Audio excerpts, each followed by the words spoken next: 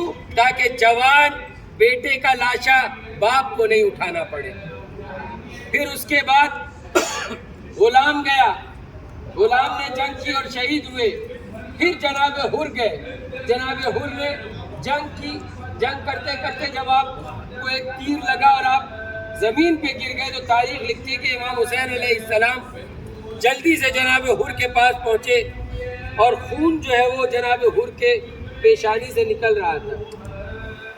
آپ دیکھیں جناب حور کی خوش نصیبی دیکھیں کہ جناب حور کو امام حسین علیہ السلام نے اپنے جیب سے ایک رومال نکالا جسے رومال سیدہ کہا جاتا ہے، جو رومال جناب سیدہ نے امام حسین علیہ السلام کو بنا کے دیا تھا۔ وہ رومال آپ کی پیشانی میں باندھی اور آپ کی پیشانی سے خون رک گئے۔ جناب حور کے سر کو اپنے زانوں پہ رکھا اور آپ کی روح جو ہے وہ قبر انصری سے پرواز کر گئی۔ میں صرف یہاں پہ ایک منظر پیش کرنا چاہتا ہوں کہ تصور کریں کہ امام حسین علیہ السلام کو کتنا خیال تھا حور کے بیٹے کا کہ جوان بیٹے کا لاش جو ہے وہ اس کے باپ نہ دیکھ سکے، لیکن ہائے تاریخ گواہ ہے کہ جب آپ کا بیٹا جناب علی اکبر برچھی کی یعنی سینے میں لگی ہوئی تھی اور آپ تڑپ رہے تھے تو امام حسین علیہ السلام خود گئے اور آپ نے خود اپنے ہاتھ سے بچی کی انی بھی نکالی اور آپ کے سامنے جو ہے وہ امام حسین علیہ السلام کے سامنے جوان بیٹے تڑپ تڑپ کر مر گئے۔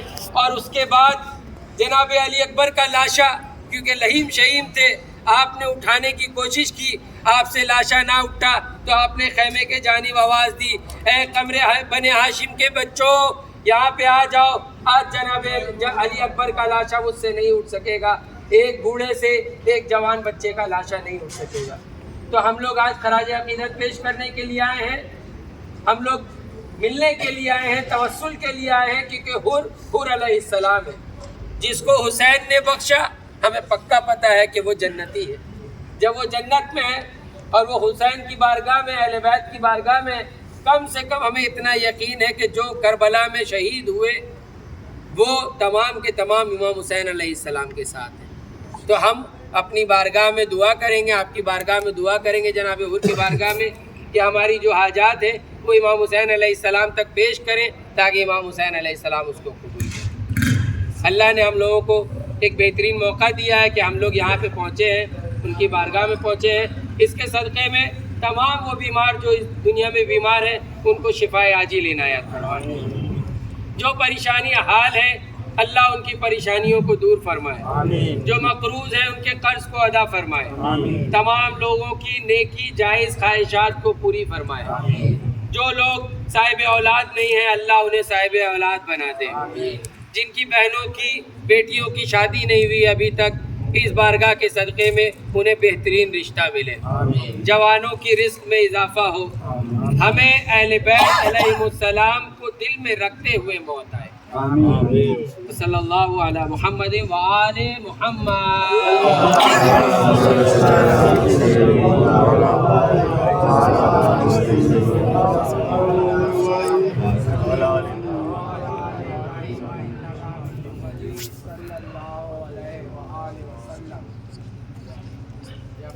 نعرہ لگا دو بیٹا۔